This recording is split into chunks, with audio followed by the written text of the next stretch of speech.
Greetings fellow tank commanders. In this video I'm going to be showing you two games I played in the Thunderbolt. This is a tier 6 American premium medium tank with regular matchmaking. The game I'm playing is a standard battle on Nomonhan with tier 7 as the top tier and 1 artillery on each team. For this game my tank is equipped with a gun rammer, vertical stabilizer, and coated optics. And I'm using an American crew which has 20 crew skills and perks. So by completing the 3 sets of Winter Games ops, I was able to earn the Thunderbolt. Now whether you were able to complete all 3 or if you just completed 1 or 2 to get the discount, you still have to go to the store tab and under the tank purchasing area, it'll show the package for you. So mine just made me go through the purchasing process for 0 gold. I just wanted to include that in case anyone was like me and logged in and wondered where is their Thunderbolt.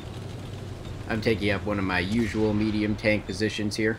Not overextending, just getting some early game spots, grabbing some assisted damage, and just letting the tier 7s do most of the work.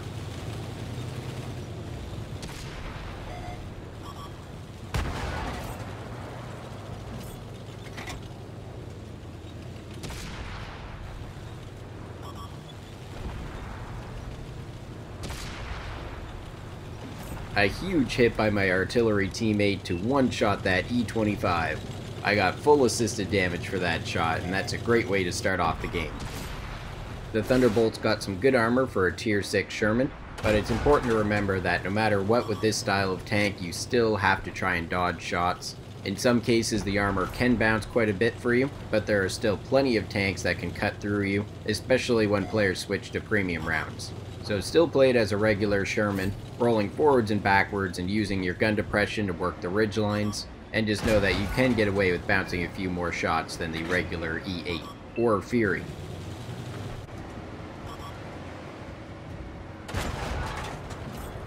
Wow, my artillery teammate just got another huge hit for 930 damage on the Craft Panther.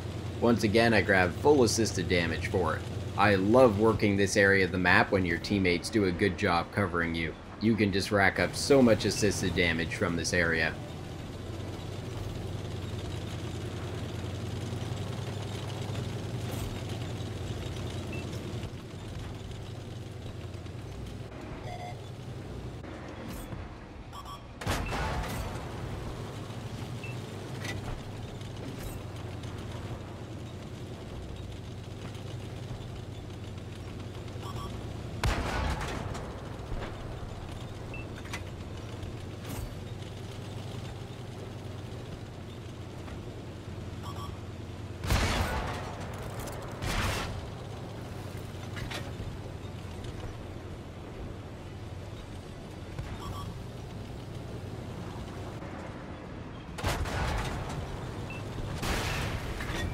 My teammates really had my back there. I didn't even have time to signal help before they had already finished the enemy off.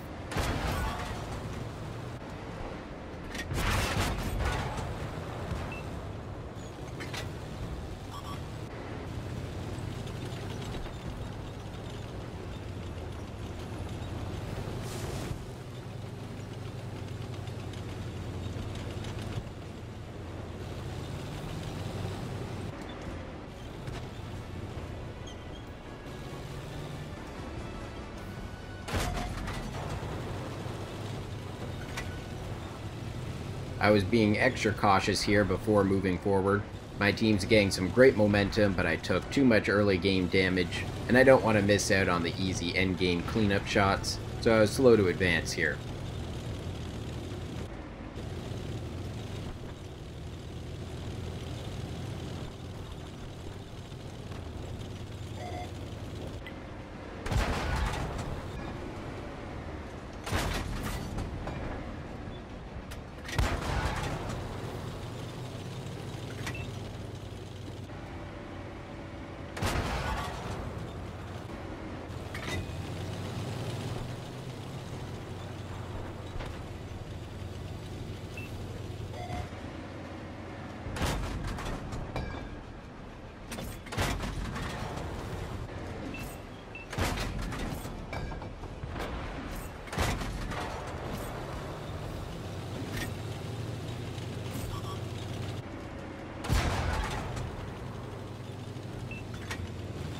I'm not sure what that negative message is about. I was not blocking that light tank.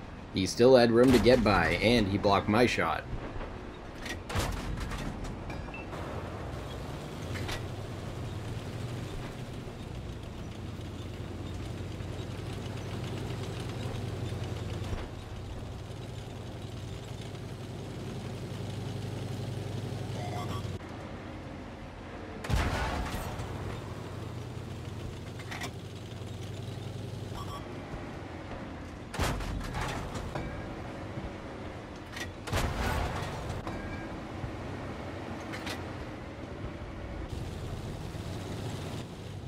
Alright, only a few enemies left on the other side of the map.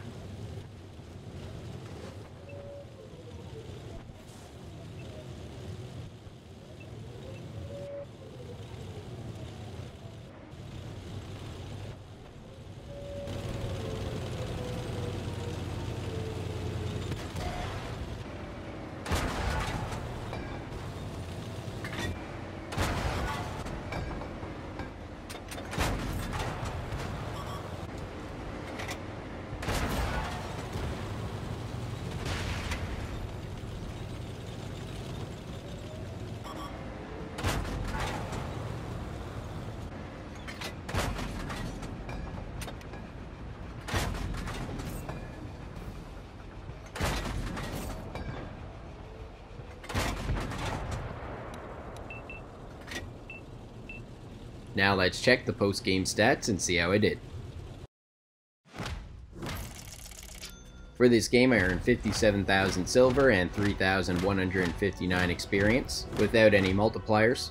In this game I dealt 1,485 damage, assisted with 2,426 damage, and destroyed one enemy while blocking 220 damage.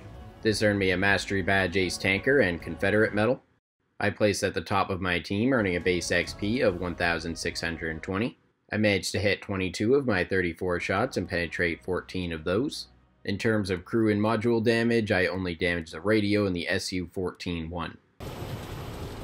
The second game I'm playing is a standard battle on Sand River, with Tier 7 as the top tier and 2 artillery on each team. I am using the same equipment and crew for this game.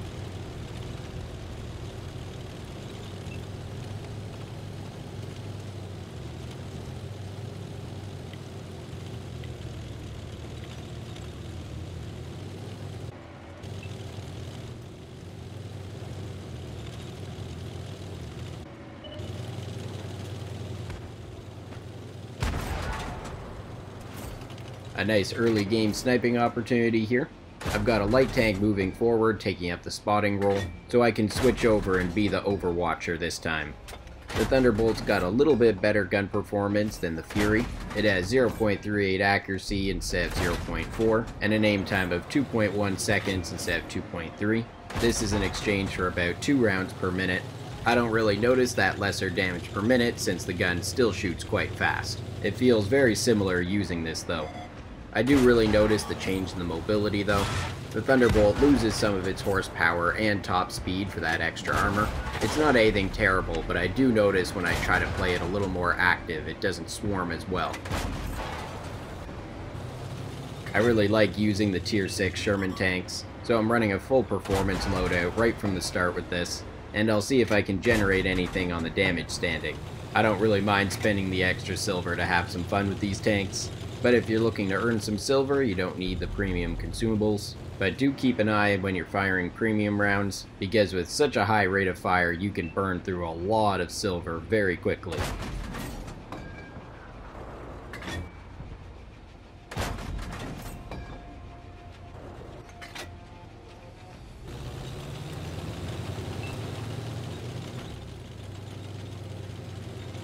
I was very tempted here to move up and directly support my teammates, but there aren't any more teammates behind me, and so I didn't want to crowd us all in one area and not have anyone covering if the enemy decided to charge. And this way we get a look at a little bit of range fighting with the Thunderbolt.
2 nice hits from my artillery teammate to help me finish off that Black Prince who is eating up a lot of my APCR shells.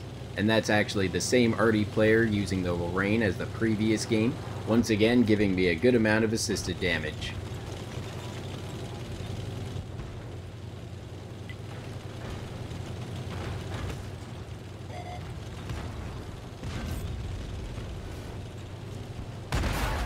My tank destroyer teammate shot at about the same time as me, but I stole the kill.